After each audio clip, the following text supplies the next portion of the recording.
Hello, everyone, and welcome back to the EGF. It is week 16. We got another matchup for you, and Bars is joining me on the desk. Bars, how's it going? I'm doing all right, man. It's been a pretty chill time, and I'm ready to see somebody get smoked. Awesome. Well, we've got an interesting match number 3 here on the day. William and Mary versus Marist College. William and Mary, they are, I believe, 12-1 on the year, and Marist, they just finished top 4 in their conference. Starting off match number 1, S-Rice on the Rob and Abso on the Bowser. Yeah, so a little bit of background here. S-Rice is actually a player that's entered some of the New York Xeno weeklies. So he's definitely a frequent competitor, so this should be an interesting watch. See what he could do. Yeah, S-Rice, we've seen week in and week out put in a lot of work on this Rob. He has had a lot of success throughout this year. And Abso, we've seen him play a whole palette of characters in the past. Interesting to see him go with the Bowser here. And you can see he's off to a decent start here with a little bit of a percent lead and the forward smash too to take the first stock. Yeah, and it seems like Abso is already starting off a little bit faster than S-Rice. It just seems like he's controlling the pace of the match, and S-Rice seems like he's kind of getting run over right now and doesn't really have an answer. Hasn't gotten anything started in a while. Quick follow-up, though, off of getting back to stage, and that forward smash not going to be able to do it quite yet. Can't find the snipes either, and he got the side B, too, on top of that. That was a crazy grab, but unable to find that stock quite yet. Yeah, look wild. Mostly because Rob started off with up smash animation. He kind of just floated into the air, and another forward air taken with by Abso, and like that's kind of been the theme of this match so far. A lot of edge guards actually coming out from Bowser instead of Rob. Good spacing though on that back air will take the first stock off the board of Abso. But Abso, as you said, you know, the momentum is there right now for him. He's got the lead. He's got a little bit of percent now on S-Rice's final stock. It's going to take a lot for S-Rice to battle back. I was worried that was going to be a shield break. Yeah, right now, Abso's pressing buttons right now. And the thing is, if S-Rice's going to let him press buttons, there's no reason why Bowser shouldn't press buttons. Because right now, he's not giving a reason to make him stop. And like right now, he's almost about to lose another stock. Down smash nearly gonna find that stock as well. S-Rice buying himself a little time, just stalling out this recovery. Finds the back air, trying to reverse the situation, but no luck there. And you can tell S-Rice is trying to play so careful on his last stock here. Yeah, and I actually kind of like how Abso got out the corner that time. He kind of ran out the corner and didn't jump. Because what Rob will do, will go for the jump option a lot. And he didn't go for that. He didn't go for that bait. Abso also surviving until that back air right there, and now Abso on his last stock, but S-Rice still, he's had to play so careful. That's a side B. That gonna be it? Yes, it will. S-Rice falls in game number 1. Marist strikes first. Wow, and I'm not gonna lie, I know that move is pretty strong, but I almost feel like he could have maybe DI'd that a little bit better. Because usually when people die outright, they kind of just go flying off the screen. And I feel like he kind of floated a little bit. Yeah, I feel like maybe could have gotten a little bit more, but I don't know. I'm with you on that one too. Like, I mean, typically when you see a move that lands that's gonna kill, you see those sparks, right? You see that animation where it zooms in on the finishing blow there. So you thought maybe he'd survive that one, but unfortunately for S-Rice, unable to do so. And with that, Marist takes the lead. They take game 1 by a 1 stock, so they get the first point on the board. And we'll be looking to see where they go for game number 2. Yeah, and honestly, that match is, you know, a little crazy because S-Rice kind of just got ran over. Like the first minute of the game, got his stock taken early with like a forward smash. And usually in that match, you see Rob's kind of like put Bowser in disadvantage a lot, and that in the way that match like let out, it kind of got turned on its head, and it couldn't seem like S-Rice didn't really get anything started until like maybe midway through the game where he started to bring it back a little bit, but Abso was so far ahead at that point, it almost didn't matter. So just pressing buttons constantly. Yeah, I'm right there with you. I think the way Abso played, especially in that first minute, playing so aggressive, and also, uh, I don't think S Rice had a lot of stage control either. I mean, most of it was because he was at such a deficit to begin with, and then he was playing, around the outside of the stage, trying to weave his way in and out. But I think at the very start of the match too, just Abso's stage control was on point, and he was just able to. I really think that forward smash earned so much momentum for him that he just felt like he could, go in and be aggressive. Because we've seen S Rice really dictate the pace of matchups in the past. So to see Abso come out and hit this heavy, this early, well, I think kind of caught him off guard. Yeah, that's what you call an emotional advantage right there. Now let's see who can get the first emotional advantage right here. We're gonna go back to small battlefield. What do you think of this pick? Uh, I think. Hello. Well, that was an interesting start. Flame Breath off the start for a quick 38. I still think it's pretty even between these two, just in general. I think, Bowser tends to win the up close battles just because he hits a lot harder. But I do think S Rice has a lot of tools just to kind of weave in and out. And once again, if he can get Bowser off stage, Bowser is certainly a character susceptible to being edge guarded. But the problem is getting him off stage in the first place. Yeah, and right now it just seems like another thing. Abso seems like he knows what buttons to press when S Rice hits his shield. It almost seems like when Abso hits Absol's shield, Absol's always up being. He's always doing side Bs out of shield. But let's see if we get this edge guard kind of equalize it.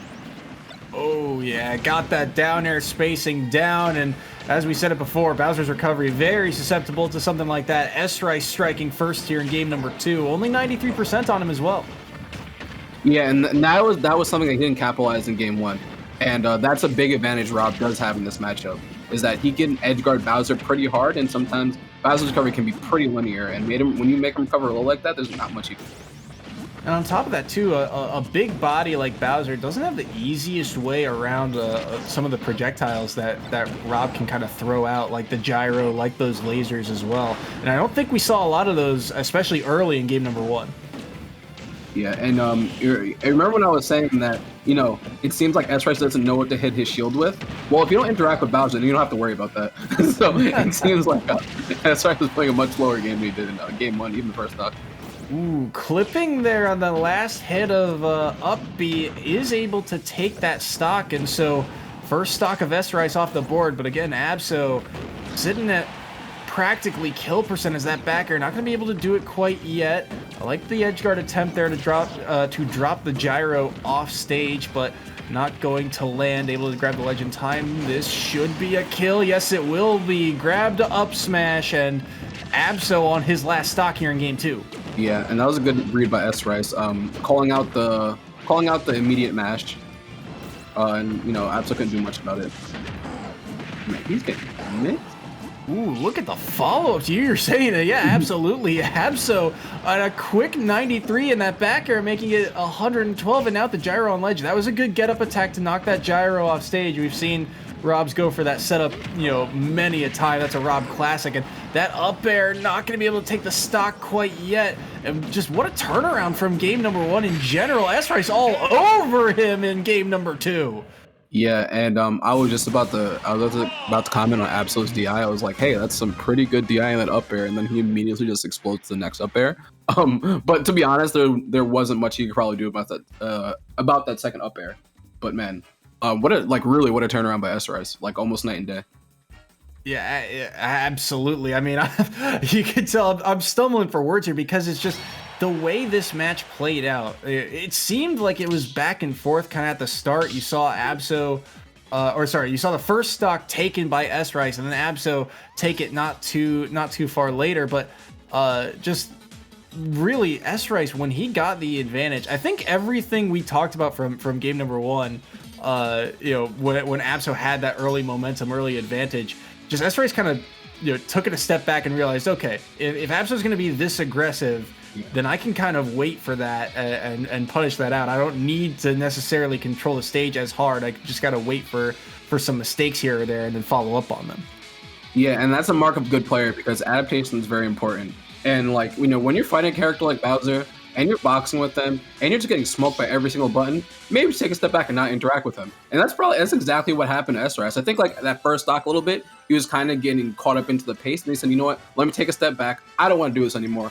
I'm gonna shoot gyros, do down tilts, shoot lasers, not interact with them, and then when he goes off stage, I need to capitalize. And he actually played to Rob's strong suits like really, really hard in that game too. Yeah, I was gonna say I think that taking step back is really what, like, between the gyro and the laser, those projectiles, it was really, we didn't really see them at all in game 1, and they were present in game number 2. So game number 3 here doesn't. Oh no, there is a character swap on the side of Abso, switching to Pyra/Mythra. Interesting choice to say the least. You know, we might actually do some DLC cheese right now. This character is actually pretty wild, especially Mythra. Mythra is a pretty fast character, and Rob can't struggle with fast characters and can't struggle with distance. So we can see how this matchup's gonna go, but still interesting pick on. Yeah, I feel like just in general, Pyra/Mythra play very differently from the playstyle that Bowser was, or that Abso's Bowser specifically was kind of playing to. But on the other hand, I mean, we talked about Abso found a lot of success when he was being aggressive, and Pyra/Mythra can absolutely push their advantage at times. That being said, is Abso with the early percent lead? Yeah, and they can lend themselves to be a little bit aggressive. But when you have a recovery like that, similar to Bowser, you could still get smoked by down airs by Rob. So you can't see it, but my jaw dropped at the spacing of that down air. I went, oh no, and S-Rice able to take that first stock, great down air to seal off that first stock. Yeah, and he was actually losing that first stock pretty hard, and S-Rice was just like, okay, cool. And that's a little bit for Abso's overextending a little bit, right? Going for that up B against a tower maybe is misinput, but who knows? That was the F smash, I believe, from Abso, taking that first stock off the board of S-Rice. A little bit of a deficit, but we've seen some quick combos in the past just mitigate that. I mean, already 25 and just mostly off of aerials alone here. Just look at the presence, all the pressure that Abso is applying. Yeah, and that's what I was talking about, right? Mythra especially, I know Pyra can put on some pressure just like that. But Mythra is like really fast and can force you to the corner, and sometimes Rob can struggle when he's cornered like that. Doesn't have the greatest out of shield option, so could be a problem if he does get in that situation. Good backer to kind of reset the neutral here. The switch back to Mythra now. Eats a little bit of percent from that laser, but that back air, this is going to be dangerous. Catch on the laser. I like the idea of the gyro afterwards, but we'll be able to sneak back to ledge. Yeah, and I actually do like that idea by trying to punish the side B, because it is a pretty punishable move. Let's see if you could do maybe a different punish next time and catch on to that pattern, because I feel like he might be on, he feels like he's on something. Ooh, that was committal to say the least, and it will be punished by a down smash, and S-Rice pushing Abso to his last stock. Yeah, this is the last stock situation now. Let's see if maybe Abso can get something started. And this could be the start of something right now. Pyra in advantage, and now Rob has to land, and Pyra just swinging her huge sword. And Pyra certainly does a lot of knockback, especially on a handful of moves, and S-Rice, as you said, in the corners could be dangerous, but a little bit of, again, just kind of throwing out these options that are, would kill if they land, but very committal and just reactable, and that is allowing S-Rice, a second chance at life here. And it's pretty funny. I feel like Abso just threw out like really two hard committal options, and nothing happened to him. So maybe we see there's like a little apprehension on S-Rice's part when he's in the corner against Pyra. We can see if that's going to be a factor. Oh no! I was gonna say I love the idea to go out there and edge guard him, but the recovery was just too low, unable to snap the ledge, and S-Rice takes set number 1. Yeah, man, and that I feel like that was kind of the tail of the set. After game 1, Abso kind of overcommitting to things, and then blowing up because of it. Because although that was a good edge guard, you lost the stock because Pyra literally goes nowhere. So trade-off, it wasn't worth it, but You tried it. Yeah, that's just unfortunate. I do think, you know, we've talked about it before in the past in the EGF. Some of the strengths of these players is their ability to go clean up these stocks, you know, go off stage.